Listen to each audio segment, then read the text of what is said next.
Assalamualaikum warahmatullahi wabarakatuh. Innal hamdalillah nahmaduhu wa nasta'inuhu wa nastaghfiruh wa na'udzu billahi min syururi anfusina wa min sayyiati a'malina. May yahdihillahu fala mudilla lahu wa may yudlil fala hadiyalah. Asyhadu an la ilaha illallah wahdahu la syarika lah wa asyhadu anna Muhammadan abduhu wa rasuluh. Allahumma sholli ala nabiyyina Muhammad wa ala alihi wa sahbihi ajmain. Amma ba'd. Yang saya hormati Ketua PCM Kalitidu dan seluruh jajarannya, Bapak-bapak, Ibu-ibu sekalian, segenap jamaah ketarjian PCM Kalitidu yang dimuliakan Allah. Alhamdulillah, pada malam hari ini meskipun cuacanya hujan, tapi kita tetap bisa menyempatkan waktu kita untuk tafaqquh fiddin, mendalami agama melalui kajian ketarjian. Salawat dan salam semoga senantiasa terlimpahkan kepada Nabiullah Muhammad SAW, keluarganya, sahabatnya, dan seluruh orang yang mengikuti sunnahnya sampai hari kiamat. Bapak dan Ibu sekalian, jamaah ketarjian PCM Kalitidu yang dimuliakan Allah, insyaallah pada kesempatan ini, sebagaimana yang tadi sudah disampaikan oleh Bapak PCM, ya, topik kita berkaitan dengan tuntunan korban menurut tarjih Muhammadiyah. Tapi sebelumnya penting untuk kita coba lihat dulu, ya, tentang maklumat pimpinan pusat Muhammadiyah yang berkaitan dengan bulan Dzulhijjah 1446 Hijriah. Insyaallah kita akan merayakan Idul Adha 1446 Hijriah. Itu harinya hari apa, Pak? Hari apa, Bu? Dinten apa? Jumat. Jumat Wage, tanggal 6 Juni. Jadi harinya hari Jumat, Jumatnya Jumat Wage, tanggalnya 6 Juni. Ada permasalahan, nanti kita bahas juga berkaitan dengan hukum sholat Jumat ketika jatuh bersamaan dengan Idul Fitri atau Idul Adha, masih Jumatan atau tidak. Tapi kalau secara umum di sini masjid tetap buka, Pak, ya. Buka, ya. Tapi di sebagian masjid Muhammadiyah nggak usah saya sebut, ada, Pak, di Bojonegoro. Itu kalau Id jatuh di hari Jumat itu masjidnya ditutup. Artinya tidak melakukan sholat Jumat karena dianggap sholat Id di pagi hari itu sudah mencukupi sholat apa? Jumat. Insyaallah nanti kita bahas, ya. Setelah kurban dulu tapi. Nah, tadi kalau kita lihat Idul Adha jatuh pada hari Jumat Wage, tanggal 6 Juni. Tapi ketinggian hilal atau ketinggian derajatnya itu cuma 1 derajat lebih 17 menit lebih 7 detik. Artinya belum memenuhi kriteria imkanur ru'yah yang digunakan oleh pemerintah, yaitu mengikuti kriteria imkanur ru'yah Mabims, Menteri Agama Brunei Darussalam, Indonesia, Malaysia, dan Singapura.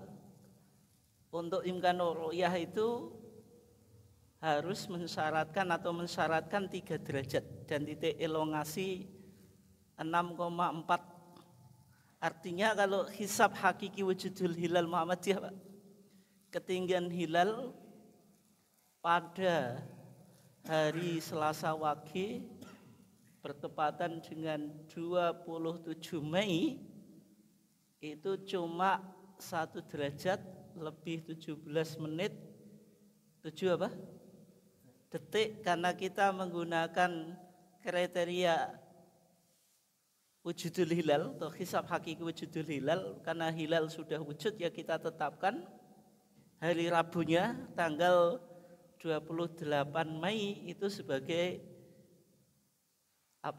hari di bulan Dzulhijjah. Meskipun tadi ketinggiannya hanya 1 derajat lebih 17 menit 7 detik. Sehingga potensi berbeda. Potensi berbeda. Dan Menteri Agama di pembukaan manasik haji, Pak, saya lupa tanggalnya, tapi jenengan bisa cek di internet itu. Di Pondok Gede itu Jakarta Selatan, menyampaikan Bapak dan Ibu calon haji, insya Allah tahun ini kita haji akbar, karena wukufnya bertepatan dengan Idul Adha. Kalau haji akbar kata Menteri Agama itu nilai pahala hajinya itu sama dengan 70 kali haji. Saya hanya menukil saja loh, menukil yang disampaikan oleh Menteri Agama. Kalau beliau bilang tadi haji akbar, berarti Arafahnya bertepatan dengan Idul Adha. Nah, Arafahnya dalam apa yang disampaikan oleh Menteri Agama itu berarti hari Jumat. Hari apa? Jumat, sehingga hari Sabtu baru Idul Adha. Kayak ada isyarat ke sana, Pak. Tapi tentu pemerintah itu kan ada nanti sidang itsbat ya. Sidang apa? Itsbat. Ya, kalau tadi menggunakan imkanu ru'yah harus 3 derajat, berarti hisab Muhammadiyah yang hanya tadi ketinggian hilal 1 derajat lebih 17 menit 17 detik itu belum memenuhi kriteria imkanu ru'yah yang disyaratkan di Mabins. Sehingga potensi beda. Potensi beda. Kita lihat Pak Bu, saya nggak mau disi kerso Pak, tapi secara analisa semacam itu. Nah, kemungkinan pemerintah Idul Adha itu hari Sabtu tanggal 7 Juni. Tapi kita sudah biasa Pak ya, kalau Idul Fitri atau Idul Adha itu berbeda kan gitu. Ya cumanya kalau Idul Adha berbeda itu ada problem. Kalau dalam satu syirkah ternyata Idul Adha-nya beda Pak. Satu syirkah, satu kelompok syirkah sapi itu. Kalau berbeda itu mau nyembelihnya kapan? Kan ada yang Sabtu, ada yang Jumat, itu dalam satu kelompok syirkah sapi. Itu berarti disembelih hari Jumat atau hari Sabtunya Pak Bu? Kalau beda.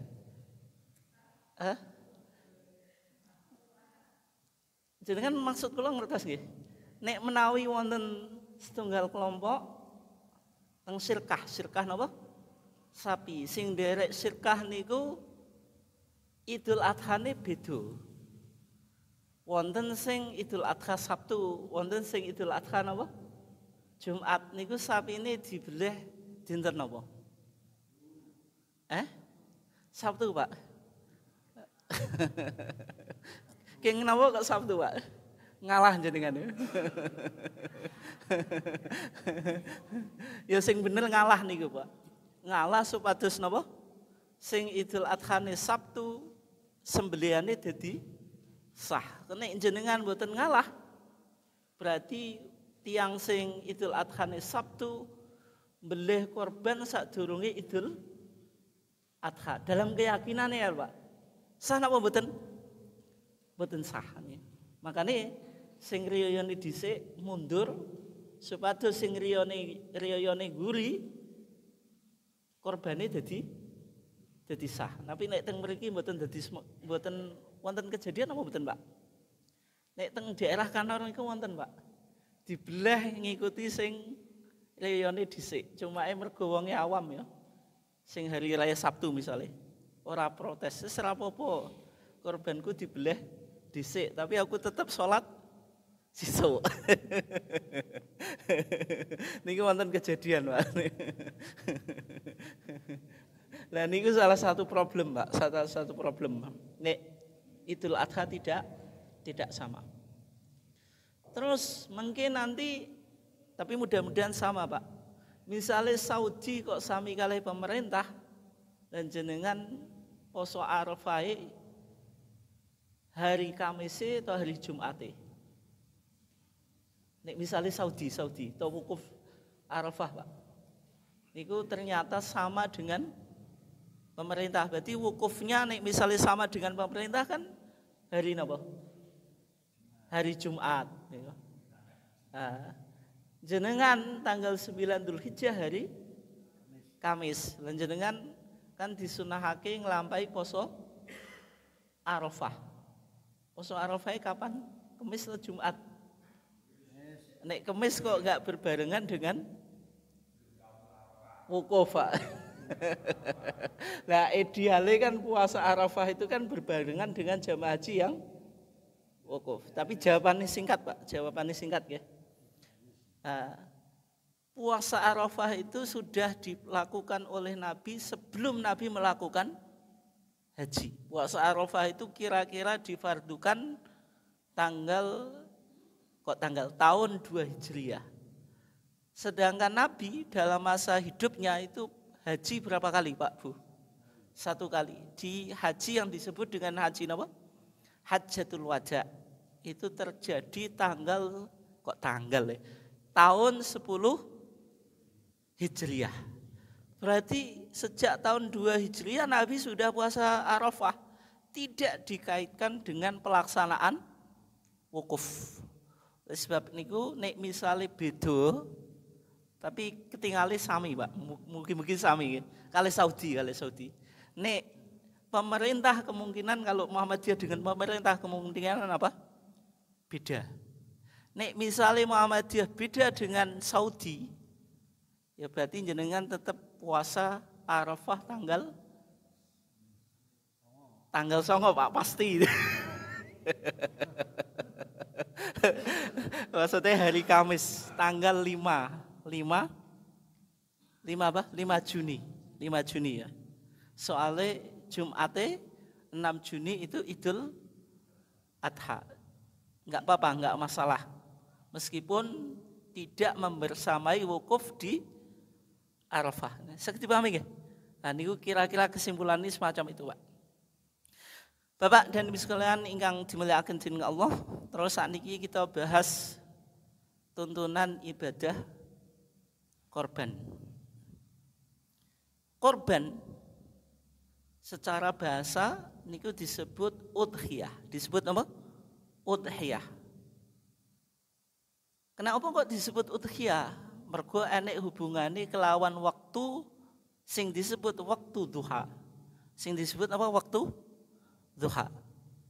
Itu wae disebut Idul Adha. Adha itu ya duha itu. Soalnya pelaksanaan Id di waktu napa, Pak, salate? Waktu apa? Waktu duha. Kewan sing disembelih atau sing dikorbanake niku disebut udhiyah. Kenapa? Soalnya awal waktu penyembelian niku teng waktu napa? Duha. Nggih napa mboten, Pak, Bu? Nggih. Nek jenengan teng dinten Idul Adha. Mari sholat subuh. Napa, Pak? Adus ya. Terus sarapan dhisik to sakbare sholatan, Pak. Sakbadane sholatan. Kenging napa, Bu? Kenging napa, Bu? Sunai Rasulullah sing nomor kalih pokoke jenengan pas sarapan iso mangan apa? daging korban, Pak. Nek teng zamane Rasulullah berarti sarapane mbek mangan daging korban. Nek tapi nek teng zaman kita wis mboten mungkin. Soale kesuwen, Pak. Pembagian daging korban niku jam pinten, Pak, teng mriki? Boleh jam 8 Kak pembagiane. Jam 11, jam 12? Jam 11. Berarti sami kalih tenggen kula niku jam 11-an. Nek jenengan Bu gak sarapane jam 11 mumpung Idul Adha kiat Bu. Ya ora kuat. Tapi meskipun gak iso mangan daging korban Bu, tetep sarapane sak badane napa? Salat. Beda kalih Idul Fitri. Ini Idul Fitri sarapan dhisik lagi salatan. Kenging napa? Soalnya ini Idul Fitri niku kebiasaane jenengan kan poso. Idul Fitri wayahe mangan, makane napa? Sarapan dhisik. Nek Idul Adha sing wonten hubungane kelawan apa, Pak? Bleh korban, makane sarapane sak badane salat supados jenengan iso cepet-cepet menikmati daging korban. Nah, berarti sarapane sak badane salat terus jenengan salat teng lapangan, sak badane salat ngrungokno khutbah terus napa lagi korban. Nek misale Pak enek wong kok misale dudo atau rondo. Rondo cek nom kan cek head. Ora melok salatan, tapi pengen korban. Pengen apa? Korban. Mergo di head rondo ora melok salatan. Bele terlalu cepat Pak. Salat id dereng rampung wis di bleh dhewe Bu. Iso to gak Bu? Wong wedok nyekel wedhus langsung digorok Pak. Tapi sadurunge rampunge napa? Salat Idul Adha. Sah napa mboten niku? Sah napa mboten Pak? Hah? Berarti tiang niku wis mbeleh wedhus korban sadurunge marine pelaksanaan salat Idul Adha. Sah napa mboten Pak? Mboten sah. Kena apa? Kawitane niku sak badane pelaksanaan salat. Sak badane pelaksanaan apa? Salat. Makanya Rasulullah dawuh man dabaha qabla sholati falyadbah syatan makanaha.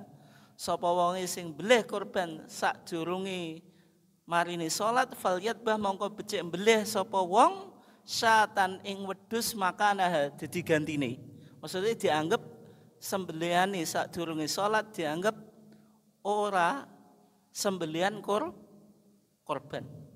Lanteng riwayat lintunipun Pak. Wonten sahabat sing jenenge Abu Burdah. Niku mbelih korban sadurunge marine salat Idul Adha. Rasulullah dawuh syatuka syatulahmin. Syatuka wedhus sira, wedhusmu syatulahmin daging sate. Daging sate. Syatun niku artosipun Pak teng bahasa Arab niku wedhus. Wedhus niku teng bahasa Arab disebut syatun. Dadi bahasa Indonesia sate. Ki aku ora guyon Pak tenanan ya. Syatun dadi sate. Kenapa? Soale daging sing biasa disate niku daging napa Bu? Daging wedhus. Senajan saiki kabeh disate. Enek sate ayam, sate kelinci, sate napa malih? Sate kuda. Kabeh disate. Tapi asline dik biyen sing umum disate niku napa? Kambing. Lah sate niku saking tembung bahasa Arab syatun, artosipun wedhus. Nah, niku makna korban secara apa? Bahasa. Secara istilah sing disebut korban niku ma yudbahu minan na'ami yauman nahri wa ayyamat tasyrik taqarruban ila Allah taala. Sing disebut korban niku ma yudbahu kewan sing dibeleh Minan na'ami saking na'am. Na'am niku mufrad tunggal, jama'i al-an'am. Makane teng Al-Qur'an wonten surah napa? Al-An'am. Maknane napa Pak Bu? Binatang ternak. Binatang napa? Ternak. Nek ki Jawa maknani surat Rajakaya. Rajakaya niku napa Pak Bu? Sapi, kebo, wedhus itu. Tapi sing dimaksud na'am atau al-an'am niku binatang ternak sing terdiri dari 3 jenis. Mboten kados bahasa Indonesia, Pak Bu. Pitik niku termasuk binatang ternak. Bebek, mentok binatang ternak, Pak. Nek didamel korban angsal, Pak Bu. Korban damel ayam jago. Angsal apa mboten? Tapi nek Abu Hurairah, Ibnu Abbas lan Bilal, Pak, niku korbane damel dohau bidik. Korbane damel dikon niku ayam jago, Pak. Tapi maksudipun boten korban secara hakiki, hanya memaknai apa, Pak?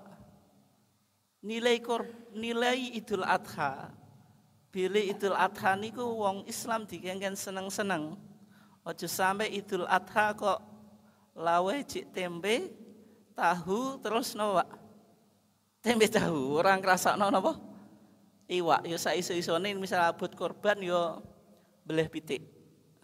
Niku pemaknaan napa, Pak? Idul Adha dalam pandangan Bilal lan Ibnu Abbas. Tapi niki mboten disebut napa, Pak? Korban, mboten disebut napa? Korban. Tapi nek jenengan misalnya, Pak, enek wong kok pe korban pitik jago, Pak, diserahno panitia jenengan tampi napa mboten, Pak Bu? Tampi napa mboten? Diterima wae. Tapi digawe apa? Diterima wae, rasa ditolak. Tapi napa, Pak? Digawe bakaran dhewe karo panitia, Pak. Lah niku mboten korban, Pak, mboten korban nggih. Oleh sebab niku korban niku 3 jenis binatang. Sing pertama ibilun. Ibilun niku napa? Unta. Unta niku usiane 5 tahun masuk tahun ke 6. Sing nomor kali bakorun sapi. Sapi niku usiane pinten, Pak? Kedah musinah. Musinah niku 2 tahun masuk tahun ke 3 niku. Terus dos pundi nek kebo. Asal apa mboten, Pak Bu? Tang mriki nate wonten tiyang korban damel kebo, Pak Bu. Mboten usum ya? Riyen Pak, riyen usum. Tapi nek Sunan Kudus, Pak, Sunan Kudus. Sunan Kudus niku ngongkon umate. Ngongkon, Pak, umate itu jamaah ya. Dikengken korban damel kebo. Makane teng Kudus niku sing umum korban kebo. Nggih napa mboten, Pak? Niku ajarane Sunan Kudus, Pak. Sunan Kudus niku. Ngongkon korban damel napa? Kebo. Lah kebo niku bahasa Arabe jamus.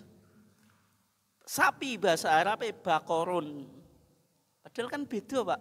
Tapi kena apa kok jenengan napa mau sebutkan nek wong korban kebo sah. Lha kok iso, Pak?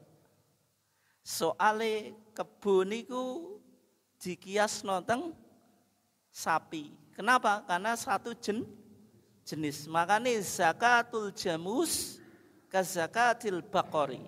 Zakate napa? Kebo atau kerbau sama dengan zakatnya sapi. Nek wong duweni 30 sapi wis mulai masuk nisab. Nek wong duweni 30 kebo berarti wis masuk nisab. Oleh sebab niku korban dengan kerbau hukumnya apa, Pak Bu? Boleh. Terus yang nomor 3 niku gonamun. Gonamun niku napa? Wedhus. Wedhus niku wonten kalih Pak Bu. Sing pertama disebut dhoknun. Dhoknun niku domba. Nek wong Malaysia nyebute biri-biri. Umure niku kedah sampun 1 tahun. Umure pira Pak? Setahun. Utawi dereng wonten setahun tapi wis pupak. Nek kewan disebut poel. Wis napa? Poel. Tapi kudu wis 6 wulan atau setengah tahun. Nek urung 6 wulan kok wis poel, Pak. Niku biasanya dicutuki karo sing duwe. Untune Pak dicutuki. Dicabut. Dicabut. Berarti nek domba harus 1 tahun. Atau boleh kurang dari 1 tahun, tapi kalau sudah poel atau pupak atau giginya sudah apa? Sudah apa Pak? Sudah tanggal. Lah kena apa kok kados niku Pak? Soale dijono nek kewan niku wis ngapet to wis balik. Wong wong disebut apa? Balik. 1 tahun itu dianggap usia baliknya karena usia atau umur. Dengan misalnya nek wong 15 tahun Pak. Dihukumi balik napa boten? Hah? Tapi rong tahun iki wong wedok 2 tahun.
ya.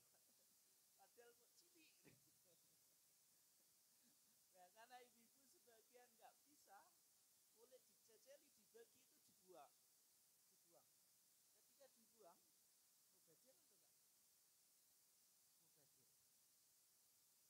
Di sebagian tempat kulit itu dijual. Terus uangnya diberikan kepada fakir miskin atau kepada anak yatim. Dan dalam transaksi ini Pak ada beberapa model. Enek sing wis pokoke kulit iki binao anak yatim. Wong kon ngedol dhewe. Ada juga yang dijual oleh panitia terus uangnya baru dikasihkan. Di sebagian tempat juga kalau kepanitiaan korban itu besar, kulit itu lumayan itu dapat uang. Bisa dibelikan kambing. Hasil jual kulit dapat kambing. Boleh atau enggak? Dijual belikan. Hukum asalnya tidak. Hukum asalnya apa? Kenapa? Karena korban itu harus totalitas. Ibadah itu enggak boleh ditransaksikan. Nih jenengan misalnya kulitnya dijual, terus uangnya masuk ke shahidul kurban, tidak boleh. Tapi penjualan kulit sekarang itu dilakukan oleh panitia atau shahidul kurban? Panitia. Terus uangnya dikembalikan ke shahidul kurban atau enggak? Enggak. Tapi ini jenengan misalnya Pak di panitia menjual kulit, kulitnya dikembalikan ke shahidul kurban. Pak, ini deretan korban, deretan itu lebihan. Boleh atau enggak? Tidak boleh. Deretan dari penjualan kulit itu enggak boleh. Enggak boleh. Nah, berarti itu apa tadi? Menjual kulit yang kembali ke shahidul kurban. Tapi kalau penjualan kulit tidak kembali ke shahidul kurban, diperbolehkan.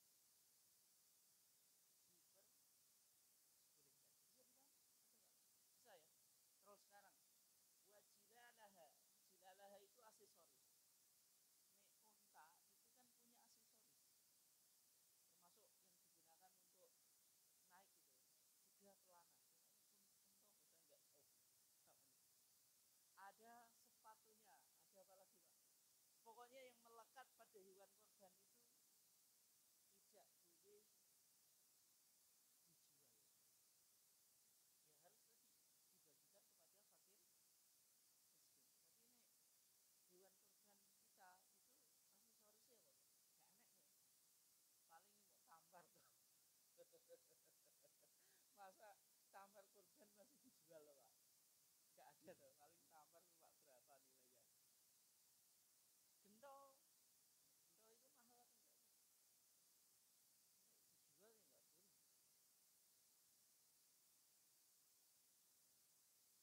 Ya, misalnya dia ngambil gentolnya kemudian apa? Dijual. Enggak boleh. Oleh shahidul kurban. Alal masakin kepada orang-orang miskin.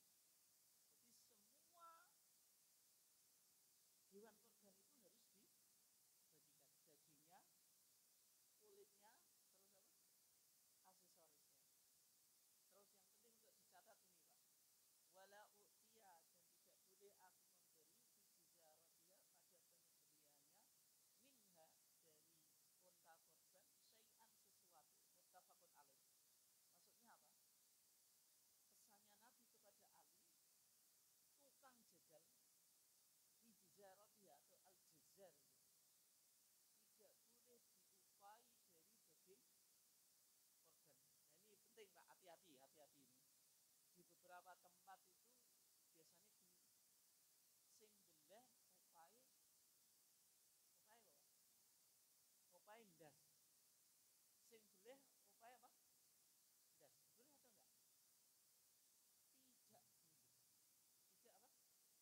boleh di hadis ini, di hadis yang lain Pak, nggak ada di Bukhari. Kata Ali, bal nahnu nu'tihi min indina. Kita kasih opah jegal itu dari saku. Maksudnya uang sendiri, bukan dari daging korban. Kenapa nggak boleh tadi? Jadi kalau dari daging korban, misalnya kepala, itu ibadahnya ditransaksikan. Itu tidak boleh, berarti tidak totalitas. Tapi nek misalnya Pak, yang menyembelih dikasih, tapi bukan atas nama opah, boleh atau enggak? Boleh atau enggak Pak? Boleh. Wong jangankan yang menyembelih, wong yang enggak delok korbane oleh dikai kok. Wis sembelih itu kan padha delok korban kok. Dia apa yang menyembelih, masa ora dikai kan. Tapi pemberian itu yang penting untuk dicatat Pak, tidak ada hubungannya dengan kompensasi jasa pekerjaan, itu enggak ada hubungannya. Sehingga kalau penyembelih menuntut upah, boleh atau enggak? Boleh, tapi upahnya diambilkan dari uang di luar daging korban atau di luar apa daging korban. Sehingga kesimpulan nih, sing belih wedhus apa Pak? Yang menyembelih sing belih wedhus nggawa ndase oleh tegak Pak. Nek nggawa ndase oleh ya ndase dhewe. Maksudnya kalau di tempat di beberapa tempat kan sing jatai sing belih, upai sing belih, ndase itu enggak boleh, hati-hati. Terus panitia boleh mendapatkan upah dari hewan korban. Ini enggak Pak? Upah, bahasa saya upah. Panitia diopai daging korban. Kan udah bekerja Pak, wis ngeleput kayak sesuk kok. Mosok ora diopai daging korban. Boleh atau enggak? Tidak boleh. Panitia tidak boleh mendapatkan upah dari daging korban. Tapi nek panitia minta upah uang dari sahibul korban, boleh atau enggak? Boleh. Makanya di beberapa tempat itu misalnya gini, 3.500.000 itu sudah include, sudah masuk biaya operasional korban. Panitia ngambil misalnya 100 atau 200. Soalnya panitia itu bondo atau enggak Pak? Bondo, beli plastik,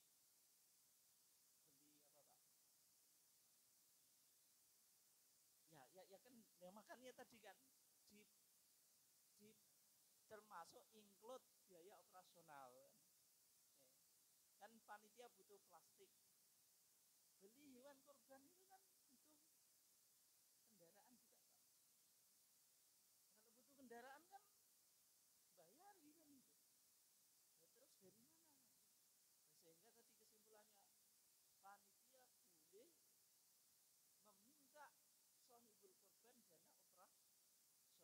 Makanya misalnya dengan 3.500.000 sudah include biaya operasional, boleh. Itu yang pertama. Atau misalnya panitia punya sumber dana yang lain, ketimbang jamaah geremeng wis korban ditarik dana operasional. Akhirnya panitia apa Pak, mencari dana yang lain juga boleh. Tapi kalau misalnya meminta, itu jamaah juga perlu untuk dipahamkan. Itu kan wajar Pak, panitia itu butuh dana operasional. Tapi biasanya mau Pak, 3 juta sudah masuk dana apa? Operasional. Nah, sehingga yang penting untuk dicatat itu, jangan sampai Pak itu. Tapi biasanya panitia dapat bagian Pak, itu bukan upah loh. Dapat ya. Dapat. Biasanya ya bagian, saya kan ngomongnya bagian. Kalau di masyarakat ini kan gini, ada jatah untuk warga, kemudian panitia juga karena dia panitia dapat jatah 2 gitu. Benar atau enggak itu?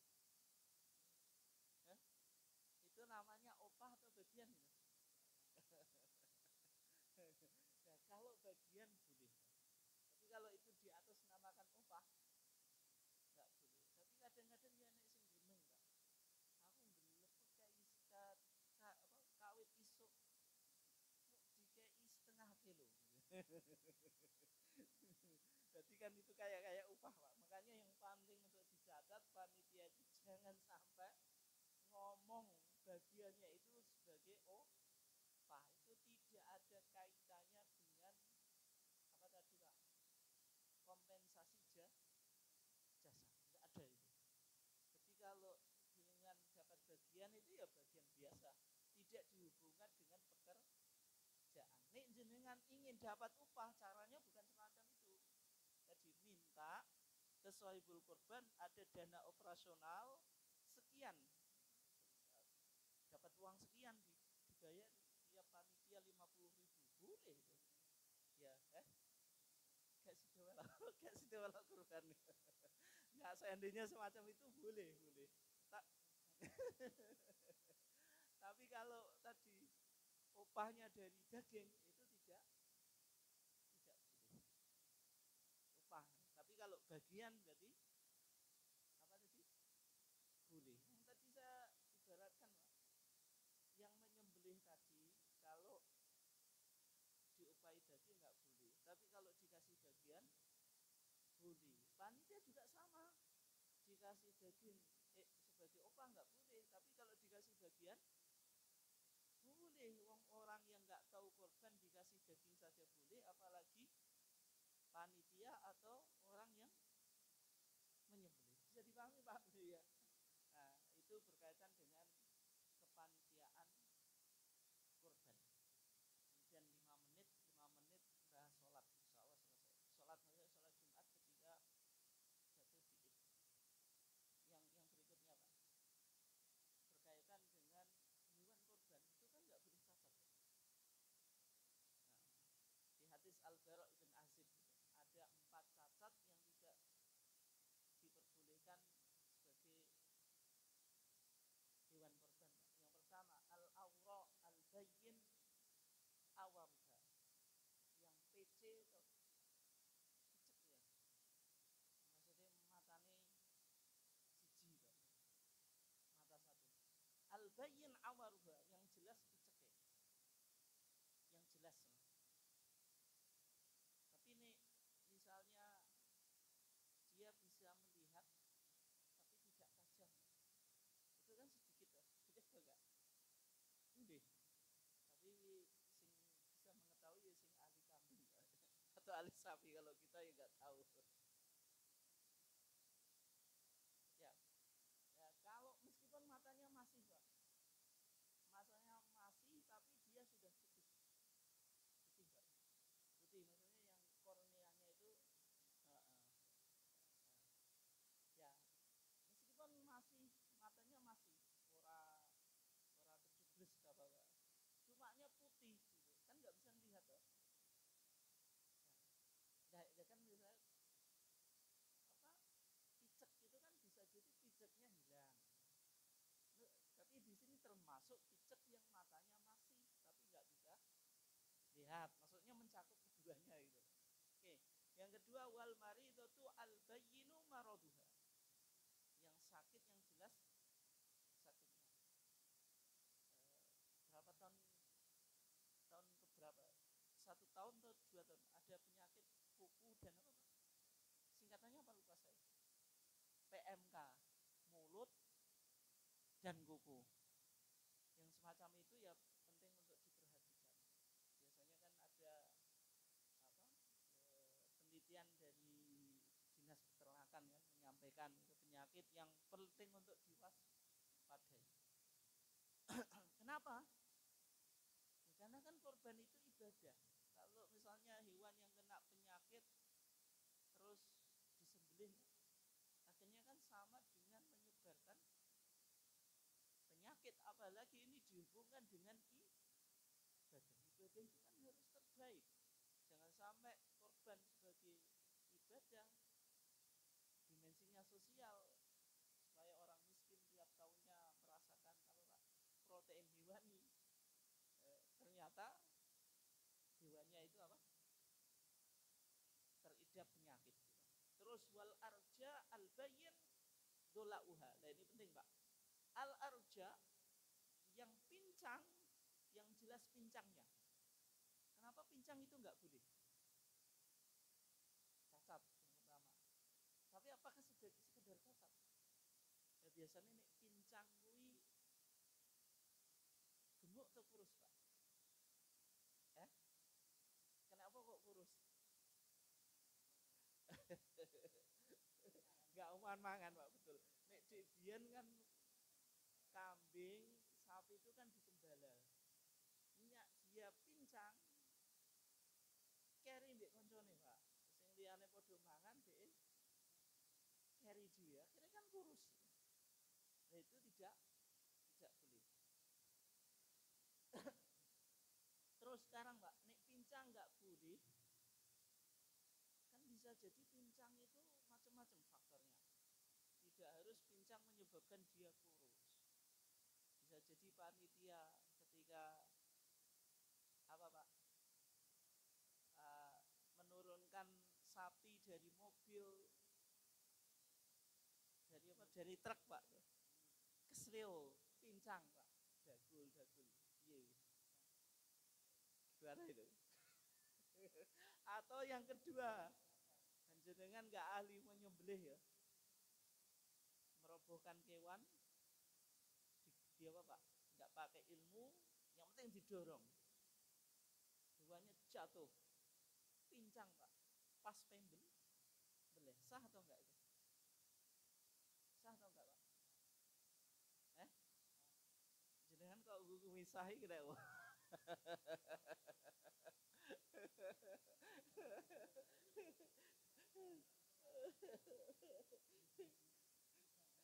Nah ini saya bacakan Pak, ya. Di kitab Madzhab Syafi'i Pak. Tapi kalau ditarjih belum ada fatwanya. Al-arja al-bayyin arajuha. Pincang yang jelas pincangnya. Coba jenengan dengerin. Walau kana fusulul arji laha inda idja'iha litadqiyah.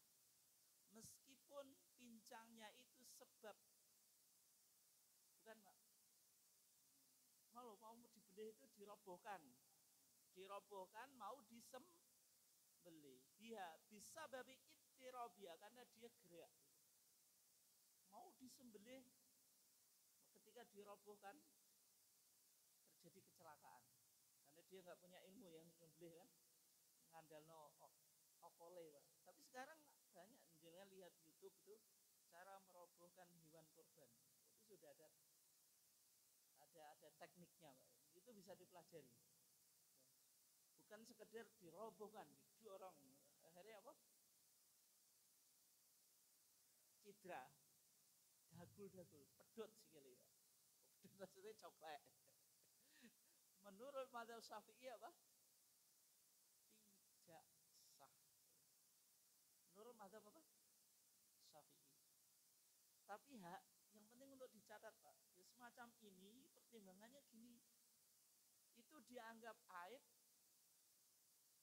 saja, atau mengurangi daging kurbannya. Ini misalnya pincangnya dibelah, itu menyebabkan dagingnya itu berkurang atau enggak? Tidak Pak, kan enggak jadi kuru loh. Kejaba misalnya panitia mau 10 hari sebelum pelaksanaan kurban, sapi ini diduno, kebreset, pincang, akhirnya gak gelem mangan. Kan yang muda kuru. Ya tidak. Tapi yang kasus kedua itu kan mau disembelih. Mau disembelih. Enggak mengurangi dagingnya. Nah, itu gimana Pak? Terlepas dari itu ya Pak. Oleh sebab itu harus hati-hati. meskipun di fatwa tarjih belum ada. Tapi yang kasus kedua,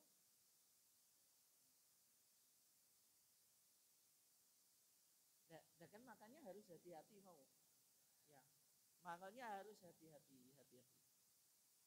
Kalau ibadah itu semakin kita tidak ada khilaf kan semakin baik. Meskipun sebagian ulama membolehkan, Pak. Alasannya apa? Pincangnya tidak mengurangi daging. Beda dengan waktu ngedono kotrek masih lama disembelih, Pak. Itu kan bisa kurus gitu.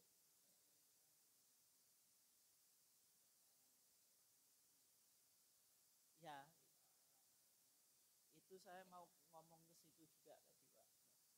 Itu menyebabkan dagingnya berbeda. Tapi semacam itu kan itu sangat dalam.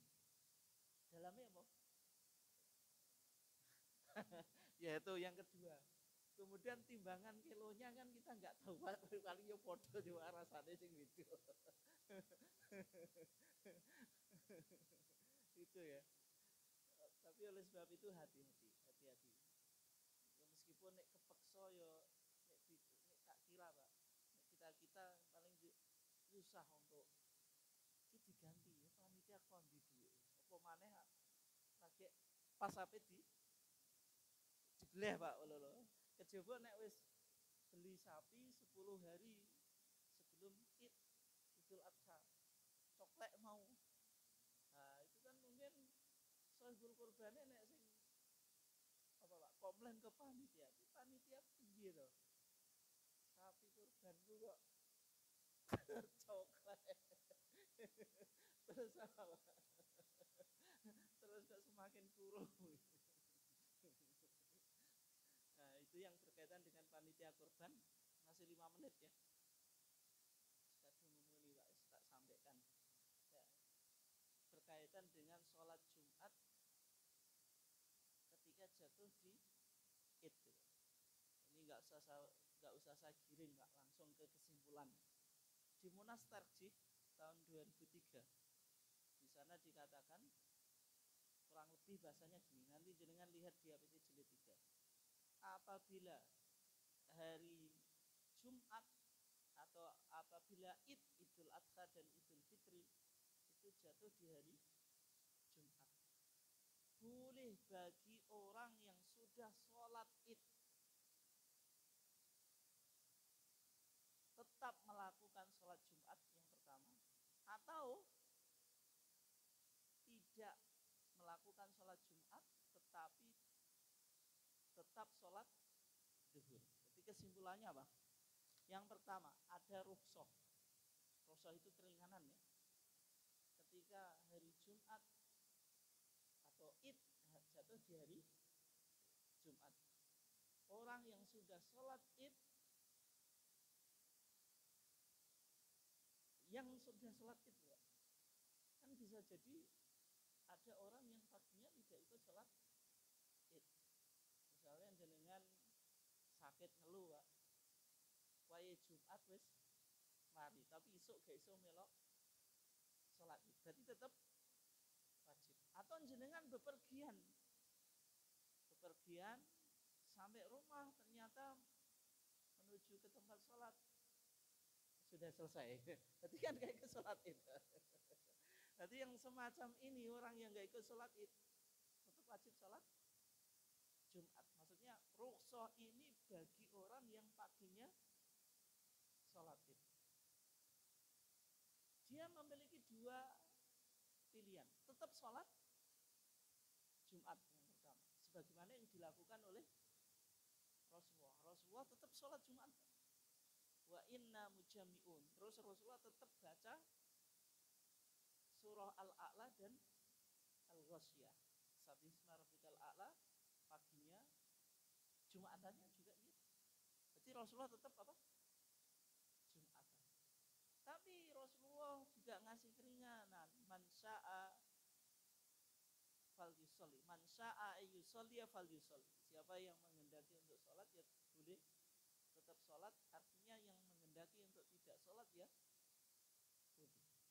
Meskipun dalam mazhab Syafi'i, rukhsah ini untuk ahlul awali. Ahlul awali itu orang pedesaan yang jauh dari perkotaan.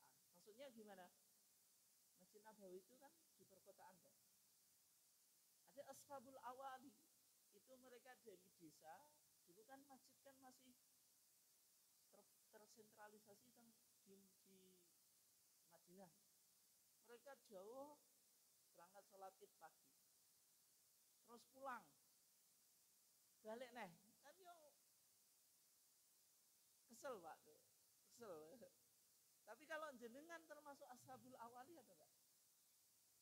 Enggak, tempat sholat balik nih, masjid ibu nak balik shopping. Nah kalau mazhab Syafi'i berpandangan semacam itu, sehingga di masyarakat itu kalau id jatuh dari Jumat nggak ada pak masjid NU yang tutup. Tapi kalau masjid Muhammadiyah ada pak itu tutup betulan pak. Tapi di Muhammadiyah mengalami perkembangan apa pak? Pandangan. Dulu kayak mazhab Syafi'i, tapi setelah Munas Padang 2003, Padang itu Sumatera Barat, itu boleh ada opsi, boleh tutup Jumatan sebagaimana yang dilakukan Rasulullah atau apa? Sholat zuhur.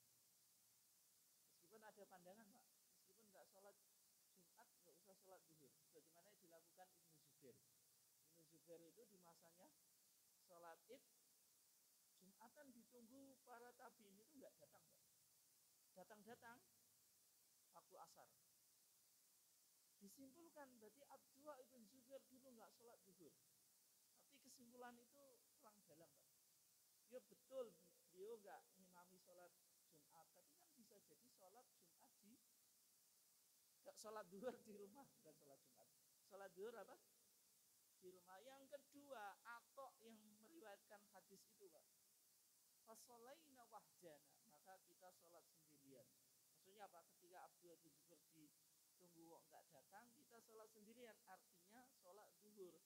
Karena kalau sholat Jumat tidak boleh dilakukan sendirian. Sehingga disimpulkan sholat zuhur tetap wajib bagi orang yang tidak hadir di sholat Jumat.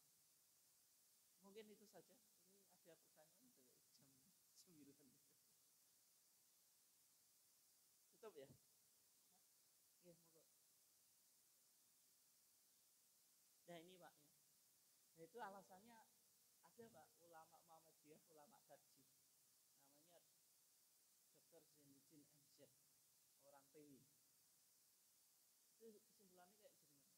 Nek kuku stres itu loh pak maksudnya. Kuku hewan korban itu kembali ke sahibul korban atau hewan dikorbankan? Kalau Dr. Zainuddin Hasan di terjemah Bulughul Maram Pak, itu kembali ke hewan. Alasannya apa? Kalau kuku dan rambutnya dipotong itu mengakibatkan stres. Ya cumanya kalau di tempat kita kambing itu ada dipotong nggak kukunya? Enggak ya. Nek rambutnya pak, kecuali sing domba yang suf itu, wool itu loh, apa? Ya.